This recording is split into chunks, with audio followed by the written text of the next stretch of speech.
Welcome back to Heavy or Not.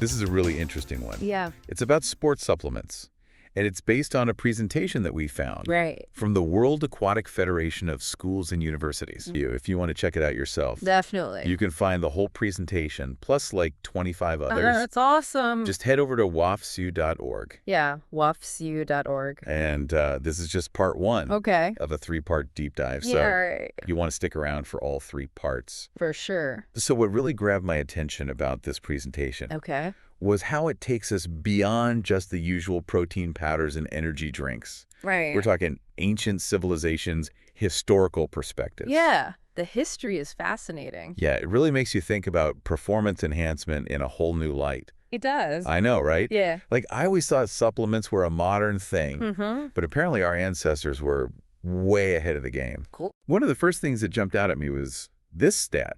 Over 70% of athletes use some kind of sports supplement. Wow.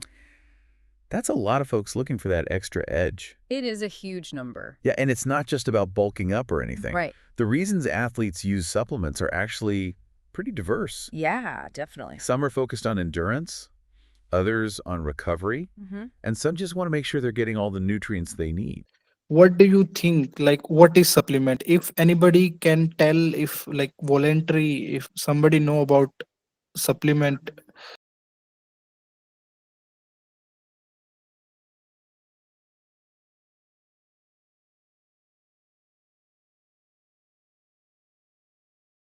If we are not able to meet that requirement, to fill that gap and meet that requirement, extra things we need. So that extra need is a supplementation, we can say that help us to fill that nutrition gap. See, if our body requirement 60 gram of protein, if we are able to meet through proper diet, then we don't need any extra supplement or extra product.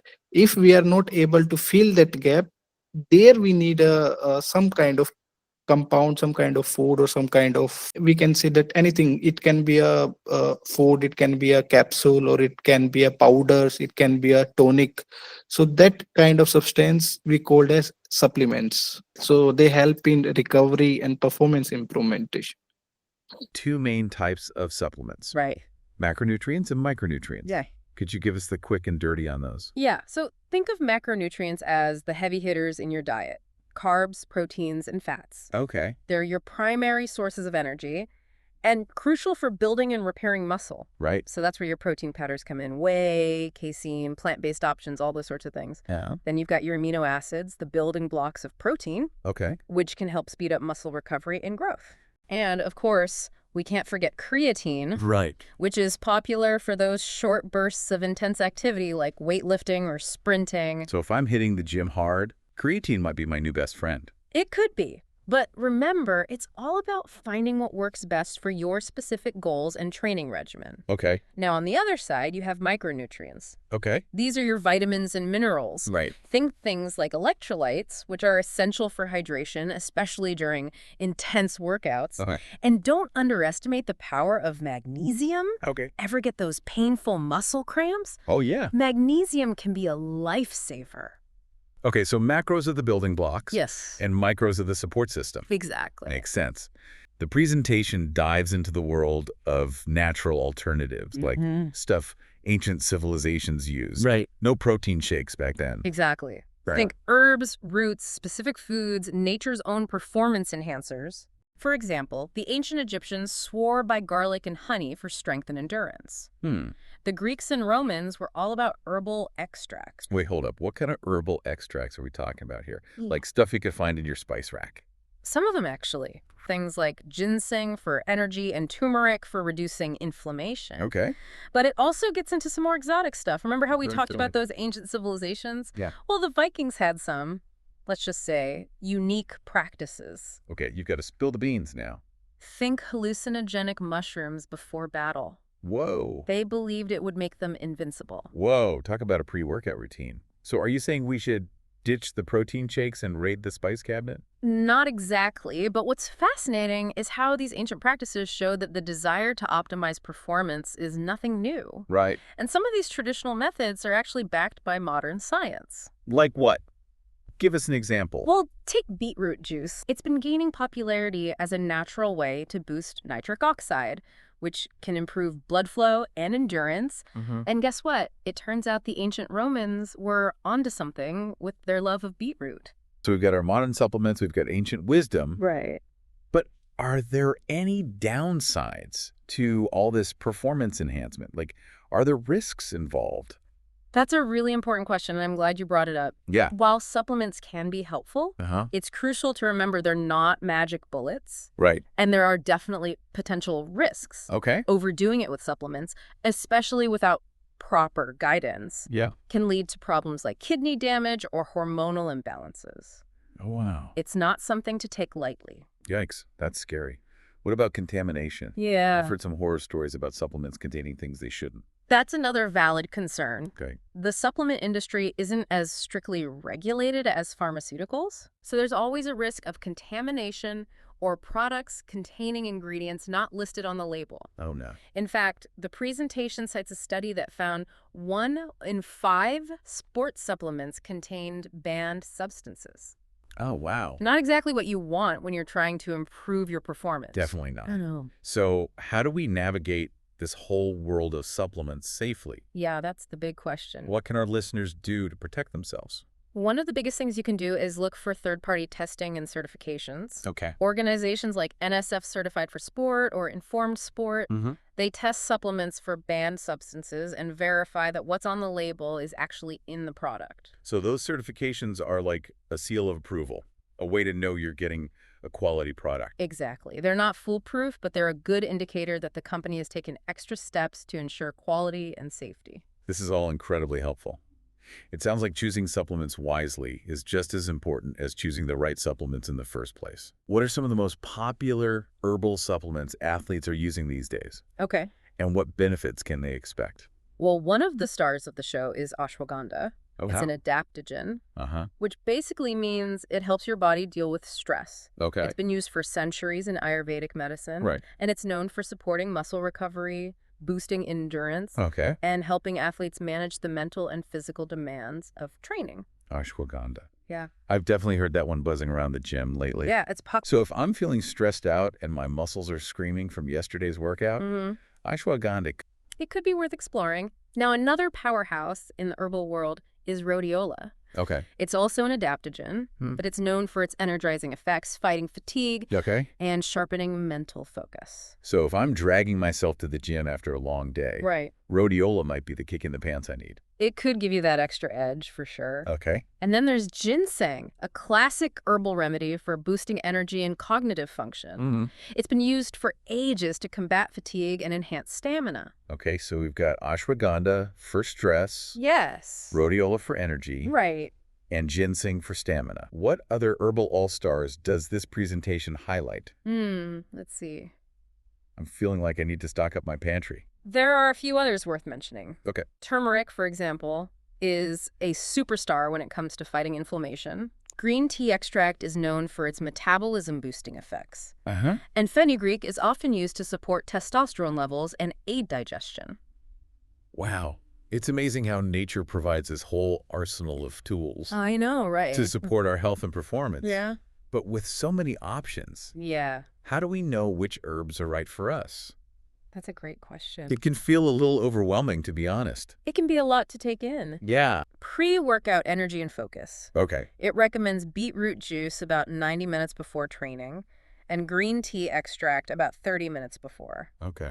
During your workout, coconut water can help maintain electrolyte balance, and chia seeds offer a slow-release form of energy to keep you going strong. Those are all pretty familiar. Yeah. I definitely see athletes using those all the time. For sure. What about for recovery? Any interesting herbal recommendations there? Yeah, for post-workout recovery and tackling inflammation, the presentation highlights tart cherry juice, which is known for its ability to reduce muscle soreness. Right. And of course, turmeric with its powerful anti-inflammatory properties, Yeah. is always a good option to support recovery and overall well-being. So we've got our pre-workout boosters, our workout sustainers, and our recovery aids, Right. all straight from Mother Nature. Pretty impressive. It is pretty amazing. But before we all rush out to buy every herb under the sun, Yeah. is there anything else we need to keep in mind when it comes to herbal supplements? So we have to be think about what is the good and what we have to take. The presentation really emphasizes that quality matters big time. Okay. Not all herbal supplements are created equal. Right. You want to make sure you're choosing high-quality products from reputable sources. That makes sense. Just like with those traditional supplements we talked about earlier. Exactly. Safety and quality should always be top of mind. It seems like being informed is half the battle when navigating the world of supplements, Right. both traditional and herbal. I agree. So we've explored this fascinating world of herbal supplements, from their ancient roots to their modern-day applications. Yeah, it's been a great discussion. What are some key takeaways you'd like our listeners to remember? One of the biggest takeaways for me is that whether you choose traditional supplements, natural alternatives, or a combination of both, Right. these products should always be seen as a way to enhance, not replace, a healthy diet and training program. So it's about finding that balance, right? Exactly. Supplements can be valuable tools, Yes. but they work best when integrated into a holistic approach to health and performance. Precisely. And as we continue to learn more about the power of nature and the science of sports performance, Right. the possibilities for enhancing our abilities are truly limitless. I love that perspective. Yes. It's so exciting to think about all the potential discoveries waiting to be made. Me too. This potential of combining both modern and ancient approaches to enhance performance. Yeah, it's really interesting to think about how those two worlds can come together. How can we blend these different worlds together for optimal results? That's the million-dollar question. That's exactly what I'm hoping to uncover. This presentation hints at some really interesting possibilities, Yeah. like using, targeted supplements alongside specific herbs to create a truly personalized approach. Absolutely. Personalization is key. Yeah. It's not a one-size-fits-all situation. Right. It's about understanding your individual needs, your goals, and even how your body responds to different substances. So it's like creating a custom-made performance enhancement strategy. Exactly. I like the sound of that. But where do we even begin? Yeah. There's so much information out there. It can definitely feel overwhelming. The presentation really emphasizes the importance of working with qualified professionals. Okay. So sports nutritionists, certified trainers, Uh-huh. even naturopathic doctors who specialize in sports performance. They can help you assess your needs, identify any potential deficiencies, Right. and create a plan that incorporates both traditional and natural approaches safely and effectively. That makes a lot of sense. It's like having a coach for your supplement strategy. I like that analogy. But let's say someone's just starting to explore this whole world of performance enhancement. Okay. What are some baby steps they can take to begin incorporating both modern and ancient wisdom into their routine? Well, one simple step is to start paying closer attention to your diet. Okay. Are you getting enough protein? Uh-huh. Are you incorporating a variety of fruits and vegetables? Right. Making sure you're getting those essential vitamins and minerals. So once you have that solid nutritional foundation, then you can start exploring specific supplements or herbs to address any gaps or support your training goals. So it all starts with that good old-fashioned healthy eating. But I'm curious, are there any specific examples from the presentation Yeah. that illustrate how to combine modern and ancient approaches effectively? Absolutely. One example is using a whey protein shake post-workout alongside tart cherry juice. Okay. So the whey protein provides those essential amino acids for muscle recovery, while the tart cherry juice, with its natural anti-inflammatory properties, Yeah. helps to reduce muscle soreness. That's a great example. It's like a 1-2 punch for post-workout recovery, Exactly. combining the best of both worlds. Another example is incorporating ashwagandha into your routine alongside creatine. Okay. So the creatine helps boost power and strength during your workouts, while the ashwagandha helps manage stress and supports overall recovery. Okay, I'm starting to get the picture. It's about finding those synergistic combinations Yes. that work best for your individual needs and goals. But before we wrap up this whole deep dive, Okay. what are some final words of wisdom you'd like to leave our listeners with? I think the biggest takeaway is that the world of sports performance is constantly evolving. Right. We're learning more about the human body, Right. the power of nature, and the potential of both traditional and natural approaches to enhance our abilities. It's an exciting time to be an athlete. It really is. And thanks to this incredible presentation from WAFU, Yes. we've gained some valuable insights into how to navigate this complex world and make informed choices about our health and performance. I agree. It's a great resource. Don't forget, if you want to dive deeper into this topic, you can find the full presentation, Yes. along with tons of other resources, Plenty of resources. over at wafu.org. Check it out. Thanks for joining us on this deep dive into the world of sports supplements. We'll catch you next time on Heavy or Not. Keep learning, keep exploring, and keep pushing those limits. I like it.